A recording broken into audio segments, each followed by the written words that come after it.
Hello friends, welcome in आपके अपने YouTube channel मैं भी IAS पर। फ्रेंड्स, आज हम बात करने वाले हैं 1857 के विद्रोह के बारे में। वह इससे संबंधित जितने भी महत्वपूर्ण तथ्य हैं उनको जानेंगे, क्योंकि ये परीक्षा के लिहाज से बहुत ही इम्पोर्टेंट टॉपिक है, इसलिए पूरा वीडियो ध्यान से देखिएगा। तो पहली बात ये कि 1857 का विद्रोह था क्या आखिर। तो ये ब्रिटिश ईस्ट इंडिया कंपनी के खिलाफ सैनिकों द्वारा किया गया विद्रोह था। इसमें केवल सैनिक ही भागीदार नहीं थे, इसमें जनता की भागीदारी भी शामिल थी। 1857 के विद्रोह को कई अन्य नामों से भी जाना जाता है। इसे सिपाही विद्रोह भी कहते हैं। ये किसने कहा था? ये ब्रिटिश इतिहासकारों द्वारा कहा गया था। भारतीय विद्रोह या महान विद्रोह की संज्ञा किसने दी थी? भारतीय इतिहासकारों द्वारा दिया गया था। 1857 का विद्रोह भारतीय विद्रोह और स्वतंत्रता का पहला युद्ध, ये किसने कहा था? ये विनायक दामोदर सावरकर द्वारा कहा गया था। ये महत्वपूर्ण कथन है, ये परीक्षा में कई बार पूछा भी गया था, इसको याद रखिएगा। अगला ये कि इस विद्रोह के कारण क्या थे। इस विद्रोह के प्रमुख कई कारण थे, लेकिन सबसे पहले देखेंगे कि राजनीतिक कारण क्या था। राजनीतिक कारण ये था कि अंग्रेजों की विस्तारवादी नीति। 1857 के विद्रोह का प्रमुख राजनीतिक कारण क्या था? अंग्रेजों की विस्तारवादी नीति थी और व्यक्तिगत का सिद्धांत था। बड़ी संख्या में भारतीय शासकों और प्रमुखों को हटा दिया गया था, जिससे अन्य सत्तारूढ़ परिवारों के मन में क्या हो गया था? भय पैदा हो गया था। रानी लक्ष्मीबाई के दत्तक पुत्र को झांसी के सिंहासन पर बैठने की अनुमति नहीं थी, क्योंकि झांसी की रानी का क्या था? स्वयं का पुत्र नहीं था, उन्होंने गोद लिया था। तो उन्होंने क्या क्या कहा था? अंग्रेजों ने व्यक्तिगत के सिद्धांत में था क्या कि अगर कोई राजा है जिनकी अपनी संतान नहीं है तो उस राज्य को कहाँ पे मिला लिया जाएगा? ब्रिटिश में मिला लिया जाएगा, ब्रिटिश साम्राज्य में। डलहौजी ने अपने व्यक्तिगत के सिद्धांत का पालन करते हुए सतारा, नागपुर, झांसी जैसी कई रियासतों को अपने अधिकार में ले लिया था। जैतपुर, संबलपुर, उदयपुर भी हड़प लिए थे। लॉर्ड डलहौजी द्वारा अवध को भी ब्रिटिश साम्राज्य के अधीन कर लिया गया था, जिससे अभिजात वर्ग के हजारों लोग, अधिकारी, अनुचर, सैनिक क्या हो गए थे? बेरोजगार हो गए थे। इस कार्यवाही ने एक वफादार राज्य अवध को असंतोष और षड्यंत्र के अड्डे के रूप में परिवर्तित कर दिया था। अब देखेंगे व्यक्तिगत का सिद्धांत आखिर था क्या, इसको डिटेल में देखेंगे। 1840 के दशक के अंत में लॉर्ड डलहौजी द्वारा पहली बार व्यक्तिगत सिद्धांत नामक उल्लेखनीय ब्रिटिश तकनीकी का सामना किया गया।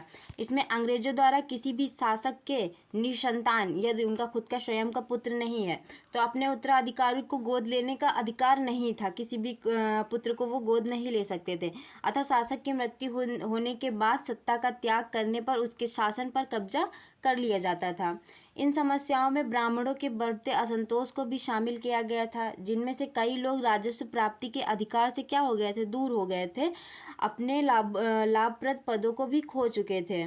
सामाजिक और धार्मिक इसके कारण, इसके पीछे क्या कारण थे उनको देखेंगे। कंपनी शासन के विस्तार के साथ साथ अंग्रेजों ने भारतीयों के साथ अच्छा व्यवहार नहीं किया था, अमानुषिक व्यवहार करना प्रारंभ कर दिया था। भारत में तेजी से फैल रही पश्चिमी सभ्यता के कारण आबादी का एक बड़ा वर्ग चिंतित हो गया था, क्योंकि भारत में क्या हो रहा था? अगर कोई पश्चिमी संस्कृति यहाँ पे अपना फैलाव करेगी तो क्या होगा? भारतीय संस्कृति कहीं ना कहीं दब जाएगी। तो इससे क्या था? भारतीयों में एक बड़ी चिंता थी। अंग्रेजों के रहन सहन, अन्य व्यवहार एवं उद्योग आविष्कार का असर भारतीयों की सामाजिक मान्यताओं पर पड़ता गया। 1850 में एक अधिनियम द्वारा वंशानुक्रम के हिंदू कानून को बदल दिया गया था। ईसाई धर्म अपना लेने वाले भारतीयों को पदोन्नति कर दी जाती थी। जो लोग हिंदू से ईसाई धर्म में कन्वर्ट होते थे उनको क्या किया जाता था? प्रमोशन दिया जाता था अंग्रेजों के द्वारा। भारतीय धर्म का अनुपालन करने वालों को सभी प्रकार से अपमानित किया जाता था। जो भारतीय हिंदू होते थे उनके साथ क्या किया जाता था? अपमानजनक व्यवहार किया जाता था। इससे लोगों में यह संदेह होने लगा कि अंग्रेज भारतीयों को ईसाई धर्म में परिवर्तित करने की योजना बना रहे हैं। अंग्रेज क्या चाहते थे कि जितने भी हिंदू हैं किस में कन्वर्ट हो जाए? ईसाई धर्म में कन्वर्ट हो जाए। सती प्रथा तथा कन्या भ्रूण हत्या जैसी प्रथाओं को समाप्त किसने किया था? अंग्रेजों ने ही किया था। विधवा पुनर्विवाह को वैध बनाने वाले कानूनों को स्थापित सामाजिक संरचना के लिए खतरा माना गया। शिक्षा ग्रहण करने के पश्चिमी तरीके हिंदुओं के साथ साथ मुसलमानों की रूढ़िवादिता को सीधे चुनौती दे रहे थे। पहले से क्या था? भारतीय समाज में विधवा पुनर्विवाह की अनुमति नहीं थी और सती प्रथा और कन्या भ्रूण हत्या जैसी प्रथाएं विद्यमान थी, परंतु जब अंग्रेज आते हैं तो इन प्रथाओं को समाप्त करते हैं। जो एक समाज की रूढ़िवादिता थी तो ये उसको ठेस पहुंचा रहे थे। उनको लग रहे थे कि हिंदुओं को क्या लग रहा था कि उनके कानूनों को परिवर्तित किया जा रहा है। यहाँ तक कि रेलवे और टेलीग्राफ की शुरुआत को भी संदेह की दृष्टि से किसने देखा? भारतीयों ने देखा, भारतीय समाज के द्वारा देखा गया। अब देखेंगे इसके पीछे आर्थिक कारण क्या थे। ग्रामीण क्षेत्रों में किसान और जमींदार भूमि पर क्या करते थे? भारी भरकम लगान और कर देते थे। अधिक संख्या में लोग महाजनों से लिए गए कर्ज को चुकाने में क्या थे? सक्षम नहीं थे, असमर्थ थे, जिसके कारण उनकी पीढ़ियां पुरानी जमीनें हाथ से निकलती जा रही थी। अब कर्ज जब ज़्यादा हो रहा था तो महाजन क्या करते थे? कर्ज ना चुकाने पर उनकी जो भूमि थी उसको क्या कर लेते थे? अधिग्रहण उसका कर लेते थे। बड़ी संख्या में सिपाही खुद किसान वर्ग से थे और वे अपने परिवार गाँव को छोड़कर आए थे, इसलिए किसानों का गुस्सा जल्द ही सिपाहियों में भी फैल गया, क्योंकि जितने सिपाही थे वो क्या थे? ज़्यादातर किसान परिवार से ही थे। इंग्लैंड में औद्योगिक क्रांति के बाद ब्रिटिश निर्मित वस्तुओं का प्रवेश भारत में हुआ, जिसने विशेष रूप से भारत के कपड़ा उद्योग को बर्बाद कर दिया। भारतीय हस्तकला उद्योग को ब्रिटेन के सस्ते मशीन निर्मित वस्तुओं के साथ प्रतिस्पर्धा करनी पड़ती थी। जो विदेशों से माल आ रहा था, ब्रिटिशों का इंग्लैंड से आ रहा था, वो क्या था? सस्ता था, और जो यहाँ का था वो महंगा पड़ता था। इसीलिए लोग क्या करते थे? जो ब्रिटेन वाला माल था उसको खरीदना पसंद करते थे। तो उससे क्या हुआ? धीरे धीरे जो यहाँ के उद्योग थे वो क्या हो गया? धीरे धीरे बंद होने लगे, क्योंकि जब उनको प्रॉफिट ही नहीं हो रहा था, उनका माल नहीं बिक रहा था, तो इससे क्या हुआ? लोगों ने अपने उद्योग धंधे बंद करने प्रारंभ कर दिए। और सैन्य कारण क्या था? 1857 का विद्रोह एक सिपाही विद्रोह के रूप में शुरू हुआ था। भारत में ब्रिटिश सैनिकों के बीच भारतीय सिपाहियों का प्रतिशत कितना था? 87% जो थे वो कौन थे? भारतीय थे सिपाही। लेकिन उन्हें ब्रिटिश सैनिकों से निम्न श्रेणी का माना जाता था। जो ब्रिटिश सैनिक थे उनको क्या था? उच्च श्रेणी का माना जाता था। हमारे साथ कैसा व्यवहार किया जाता था? एक निम्न श्रेणी वाला व्यवहार किया जाता था। एक भारतीय सिपाही को उसी रैंक के एक यूरोपीय सिपाही से कम वेतन का भुगतान किया जाता था। जो एक ब्रिटिश सैनिक था उसको क्या दिया जाता था? ज़्यादा वेतन दिया जाता था। लेकिन जो भारतीय सिपाही थे उनको क्या दिया जाता था? कम वेतन दिया जाता था। उनसे अपने घरों से दूर क्षेत्रों में काम करने की अपेक्षा की जाती थी। 1856 में लॉर्ड कैनिंग ने एक नया कानून जारी किया, जिसमें कहा गया कि कोई भी व्यक्ति जो कंपनी की सेना में नौकरी करेगा तो ज़रूरत पड़ने पर उसे समुद्र पार भी जाना पड़ेगा, मतलब विदेश भी जाना पड़ेगा लड़ने के लिए। लॉर्ड कैनिंग कौन थे? चार्ल्स जॉन कैनिंग 1857 के विद्रोह के दौरान भारत का राजनेता और गवर्नर जनरल था। आखिर ये कई परीक्षाओं में प्रश्न पूछा जाता है कि 1857 के विद्रोह का प्रमुख गवर्नर जनरल कौन था, या फिर उस समय कौन गवर्नर जनरल थे? तो ये कौन थे? लॉर्ड कैनिंग थे। इसको याद करना इम्पोर्टेंट है। 1858 में भारत का पहला वायसराय कौन बना था? लॉर्ड कैनिंग जी बने थे। उनके कार्यकाल में हुई महत्वपूर्ण घटनाओं में से निम्नलिखित शामिल हैं। उनके समय कौन कौन सी घटनाएं हुई थी उनके बारे में पढ़ेंगे। इनसे भी कई बार प्रश्न बनते हैं। वह 1857 के विद्रोह को सफलतापूर्वक दबाने में सक्षम हुए थे। भारतीय परिषद अधिनियम 1861 पारित किया, जिसने भारतीयों में पोर्टफोलियो प्रणाली की शुरुआत की। वेगबत का सिद्धांत वापस लिया इन्होंने। लॉर्ड डलहौजी ने क्या किया था? वेगबत का सिद्धांत प्रारंभ किया था, लेकिन उसके समाप्त किसने किया था? तो लॉर्ड कैनिंग ने किया था। 1857 के विद्रोह के प्रमुख कारणों में से जो एक था, वेगबत का सिद्धांत क्या था? प्रमुख एक कारण था। आपराधिक प्रक्रिया संहिता का परिचय, भारतीय उच्च न्यायालय अधिनियम इन्होंने बनाया। भारतीय दंड संहिता 1858 इन्हीं के समय बना। और इसके पीछे तात्कालिक कारण क्या थे? अब देखेंगे 1857 के पीछे जो तात्कालिक कारण थे वो कौन कौन से थे। एक अफवाह यह फैल गई कि जो नई एनफील्ड राइफलों के कारतूस में गाय और सुअर की चर्बी का प्रयोग किया जा रहा था। सिपाहियों को इन राइफलों को लोड करने से पहले कारतूस को क्या करना था? मुंह से खोलना पड़ता था। हिंदू और मुस्लिम दोनों सिपाहियों ने इसका इस्तेमाल करने से इनकार कर दिया था, क्योंकि इसमें क्या अफवाह फैल रही थी? गाय की चर्बी। तो हिंदुओं के लिए क्या होता है? गाय एक पवित्र आत्मा होती है, पवित्र माना जाता है उसमें। लॉर्ड कैनिंग ने इस गलती के लिए संशोधन करने का प्रयास किया और विवादित कारतूस वापस ले लिया गया, लेकिन इसकी वजह से कई जगहों पर क्या हो गई थी? अशांति फैल गई थी। 1857 में नए राइफल के प्रयोग के विरुद्ध मंगल पांडे ने क्या किया? आवाज़ उठाया। सबसे पहले मंगल पांडे ने उठाई थी। और अपने वरिष्ठ अधिकारियों पर क्या कर दिया, हमला कर दिया था। 8 अप्रैल 1857 को मंगल पांडे को फांसी की सज़ा दे दी गई थी। 9 मई 1857 को मेरठ में 85 भारतीय सैनिकों ने नए राइफल का प्रयोग करने से क्या कर दिया था, इनकार कर दिया था तथा विरोध करने वाले सैनिकों को 10-10 वर्ष की सज़ा दी गई है। किसने दिया था, ब्रिटिशों ने दिया था। अब हम देखेंगे कि 1857 के विद्रोह के प्रमुख केंद्र कौन कौन से थे। तो विद्रोह पटना से लेकर राजस्थान की सीमाओं तक फैला हुआ था। विद्रोह के प्रमुख केंद्रों में से कौन था, लखनऊ, कानपुर, बरेली, झांसी, ग्वालियर, बिहार के आरा जिले भी शामिल थे। लखनऊ यह अवध की राजधानी थी। अवध के पूर्व राजा की बेगमों में से एक बेगम हजरत महल ने इस विद्रोह का नेतृत्व किया था। तो प्रश्न ऐसे पूछा जाता है कि लखनऊ से विद्रोह 1857 की क्रांति के विद्रोह का नेतृत्व किसने किया था, तो ये बेगम हजरत महल जी ने किया था। कानपुर से विद्रोह का नेतृत्व किसने किया था, पेशवा बाजीराव द्वितीय के दत्तक पुत्र नाना साहब ने किया था।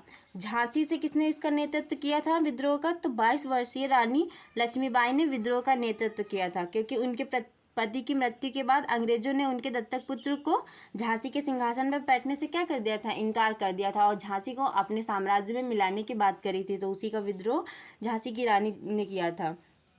ग्वालियर, झांसी की रानी लक्ष्मीबाई ने विद्रोहियों का नेतृत्व किया और नाना साहब के सेनापति तात्या टोपे के साथ मिलकर उन्होंने ग्वालियर तक मार्च किया और उस पर कब्जा कर लिया।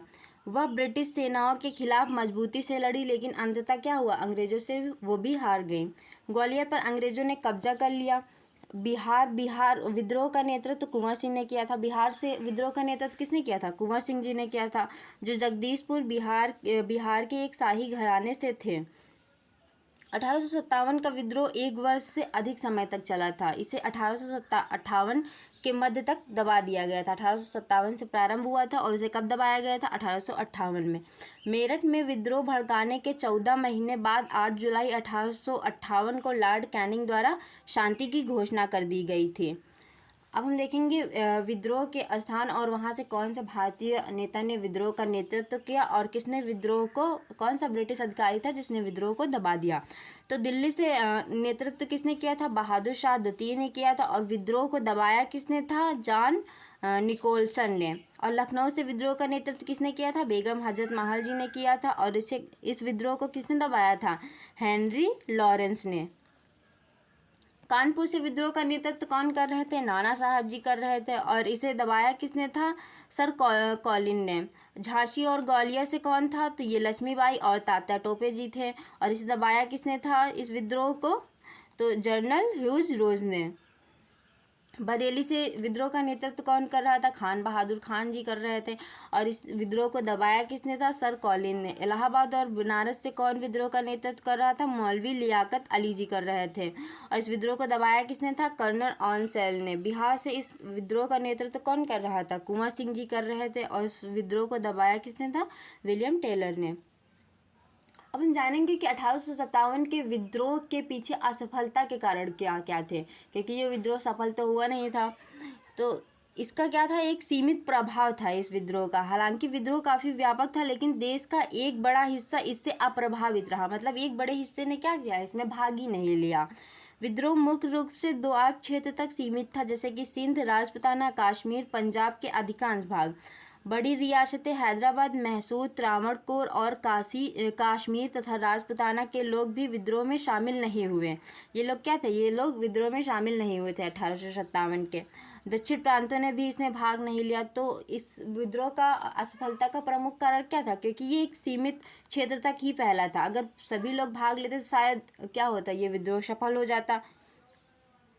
प्रभावी नेतृत्व नहीं था, विद्रोह में एक प्रभावी नेता का अभाव था। हालांकि नाना साहब, तात्या टोपे, रानी लक्ष्मीबाई आदि बहादुर नेता थे, लेकिन वे समग्र रूप से आंदोलन को प्रभावी नेतृत्व नहीं प्रदान कर सके। एक आंदोलन तभी सफल होता है जिसमें क्या होता है, एक गाइड करने वाला एक प्रभावी नेता होता है। तो इसमें क्या था, एक प्रभावी नेतृत्व का अभाव था। और क्या थे, हमारे पास सीमित संसाधन थे। सत्ताधारी होने के कारण रेल, डाक, तार एवं परिवहन संचरण के अन्य सभी साधन अंग्रेजों के अधीन थे। अंग्रेजों के पास ही क्या थे, रेल, डाक, तार, सबका प्रयोग कौन कर सकता था, अंग्रेज ही कर सकते थे, जबकि भारतीयों के पास क्या था, इन सब चीज़ों का अभाव था। इसलिए विद्रोह के पास हथियार और धन की कमी थी। हमारे पास क्या थे, ना ज़्यादा हथियार थे, ना ही ज़्यादा पैसा था। मध्य वर्ग की भागीदारी ही थी। मध्य वर्ग ने क्या किया था, इसमें भाग ही नहीं लिया था 1857 के विद्रोह में। अंग्रेजी शिक्षा प्राप्त मध्यम वर्ग, बंगाल के अमीर व्यापारी जमींदारों ने विद्रोह को दबाने में अंग्रेजों की मदद करी थी। ये भारतीय होने के बावजूद किसकी मदद कर रहे थे, अंग्रेजों की मदद कर रहे थे। अगर ये हमारी मदद करते तो क्या होता, शायद हम 1857 में ही आज़ादी प्राप्त कर लेते अंग्रेजों से। विद्रोह का परिणाम क्या हुआ, कंपनी शासन का अंत हो गया। 1857 का महान विद्रोह आधुनिक भारत के इतिहास में एक ऐतिहासिक घटना था। यह विद्रोह भारत में ईस्ट इंडिया कंपनी के शासन के अंत का कारण बना। 1857 के बाद क्या हुआ, 1857 में यहाँ पे क्या हुआ, ईस्ट इंडिया कंपनी का शासन समाप्त हो जाता है और 1858 से क्या होता है, ब्रिटिश क्राउन का शासन प्रारंभ होता है। ब्रिटिश राज का प्रत्यक्ष शासन यहाँ से प्रारंभ होता है। ब्रिटिश राज ने भारत के शासन की जिम्मेदारी सीधे क्या ले ली थी, अपने हाथों में ले ली थी। इसकी घोषणा पहले वायसराय लॉर्ड कैनिंग ने इलाहाबाद में की थी। ये भी इम्पोर्टेंट होता है कि कभी कभी परीक्षाओं में पूछ लेते हैं एसएससी जैसे एग्जाम में कि इसकी घोषणा लॉर्ड कैनिंग ने कहाँ से करी थी, तो इलाहाबाद से करी थी। भारतीय प्रशासन को महारानी विक्टोरिया ने अपने अधिकार में ले लिया, जिसका प्रभाव ब्रिटिश संसद पर पड़ा। भारत का कार्यालय देश के शासन और प्रशासन को संभालने के लिए बनाया गया। धार्मिक सहिष्णुता, अंग्रेजों ने यह वादा किया कि वे भारत के लोगों के धर्म एवं सामाजिक रीति रिवाज और परंपराओं का सम्मान करेंगे, मतलब कि वो कोई हस्तक्षेप नहीं करेंगे जो हमारे रीति रिवाज हैं उनमें। प्रशासनिक परिवर्तन क्या हुआ, भारत के गवर्नर जनरल के पद को वायसराय के पद से स्थानांतरित कर दिया गया। मतलब जो गवर्नर जनरल का पद होता था उसे क्या नाम दे दिया गया, वायसराय का नाम दे दिया गया। भारतीय शासकों के अधिकारों को मान्यता दी गई। व्यक्तिगत के सिद्धांत को समाप्त कर दिया गया जो लॉर्ड डलहौजी जी ने बनाया था। अपनी रियासतों को दत्तक पुत्रों को सौंपने की छूट दे दी गई थी। मतलब कि अगर आपका कोई अपना पुत्र नहीं है तो आप उस पुत्र को गोद ले सकते हैं और वो राजा का उत्तराधिकारी बन सकता है। सैन्य पुनर्गठन, सेना में भारतीय सिपाहियों का अनुपात कम करने और यूरोपीय सिपाहियों की संख्या बढ़ाने का निर्णय लिया गया, क्योंकि सेना में क्या था 87% क्या थे, भारतीय थे। तो अब क्या किया गया कि इसमें जो ब्रिटिश सैनिक हैं उनका भी अनुपात क्या बढ़ाया जाएगा, क्योंकि उनका अनुपात क्या था, बहुत ही कम था। शस्त्रागार ब्रिटिश शासन के हाथों में रहा। बंगाल की सेना के प्रभुत्व को समाप्त करने के लिए यह योजना बनाई गई थी। 1857 का विद्रोह भारत में ब्रिटिश शासन के इतिहास की एक अभूतपूर्व घटना थी। इस कारण भारतीय समाज के कई वर्ग एकजुट हुए। हालांकि विद्रोह वांछित लक्ष्य को प्राप्त करने में विफल रहा था। इसने भारतीयों में राष्ट्रवाद का बीज बो दिया था। 1857 के विद्रोह में क्या हुआ, जो बहुत सारे लोग थे वो क्या हुए, ज़्यादातर नहीं लेकिन बहुत सारे लोग क्या हुए, एक साथ मिले और उन्होंने क्या किया, विद्रोह का नेतृत्व किया। इससे क्या हुआ, भारतीयों में एक राष्ट्रवाद का भी क्या हुआ, जन्म हो गया। उनके दिमाग में आ गया क्या है, अब हम भी आज़ादी पा सकते हैं। 1857 के विद्रोह पर बहुत से लोगों ने क्या किया, पुस्तकें लिखी। तो जो महत्वपूर्ण पुस्तकें हैं उनके बारे में पढ़ेंगे जो परीक्षाएं में पूछी जा सकती हैं। तो विनायक दामोदर सावरकर द्वारा कौन सी बुक लिखी गई, the Indian war of independence 1857 इसका पूरा नाम है। ये किसने बुक लिखी थी विद्रोह पर, ये सावरकर ने लिखी थी। पूरन चंद्र जोशी द्वारा रिबेलियन 1857, ये किसने लिखी थी, ये पूरन चंद्र जोशी ने लिखी थी। जॉर्ज ब्रूस मेलेसन द्वारा द इंडियन म्यूटिनिटी ऑफ 1857 लिखी गई। क्रिस्टोफर हिर्बर्ट द्वारा ग्रेट म्यूटिनी लिखी गई। इकबाल हुसैन द्वारा religion and ideology of the rebel of 1857 लिखी गई। खान मोहम्मद सादिक खान द्वारा accession of truth unsung heroes of 1857 war independence. तो इन पुस्तकों को भी देख लीजिएगा ध्यान से, क्योंकि ये भी इम्पॉर्टेंट है। कई बार परीक्षाओं में इनसे भी प्रश्न पूछ लिए जाते हैं। तो फ्रेंड्स, आपको ये वीडियो कैसा लगा है कमेंट बॉक्स में ज़रूर बताइए। अगर आपको वीडियो अच्छा लगा है तो इसे लाइक करिए, सब्सक्राइब करिए। Thank you.